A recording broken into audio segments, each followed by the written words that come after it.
Hi అండి, ఇది నా ఫ్రెండ్ అడిగింది మునక్కాయ మామిడికాయ అయినా వంకాయ మామిడికాయ అయినా చేసి పెట్టమని చెప్పి నేను ఈరోజు మునక్కాయ మామిడికాయ చేస్తున్నాను. ఫస్ట్ దబ్బర్లో ఆయిల్ వేసుకొని ఆయిల్ హీట్ అయిన తర్వాత పోపు దినుసులు వేసుకోవాలి. కరివేపాకు ఎర్రగడ్డ వేసుకొని బాగా దోరగా వేయించుకోవాలి. తర్వాత 4 టమోటాలు మెత్తగా ఉండేవి సన్నగా కట్ చేసి వేసుకోవాలి. అందులోనే రుచికి సరిపడా సాల్ట్ వేసుకొని బాగా మగ్గించుకోవాలి. టమోటా బాగా మెత్తగా అయిపోవాలి.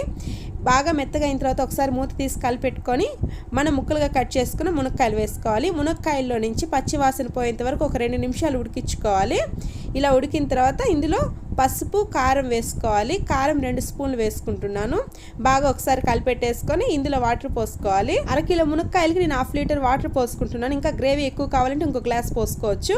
మునక్కాయ బాగా ఉడికిన తర్వాత ఇందులో సన్నగా కట్ చేసి పెట్టుకున్న మామిడికాయ ఎర్రగడ్డ వేసుకోవాలి. ఎర్రగడ్డ వేసుకోవడం వల్ల ఉప్పు కారం అన్ని బ్యాలెన్స్ అయిపోతాయి. ఒక 5 నిమిషాల తర్వాత తీసి చూస్తే కూర రెడీ అయిపోతుందండి. నచ్చితే సబ్స్క్రైబ్ చేసుకోండి. బాయ్.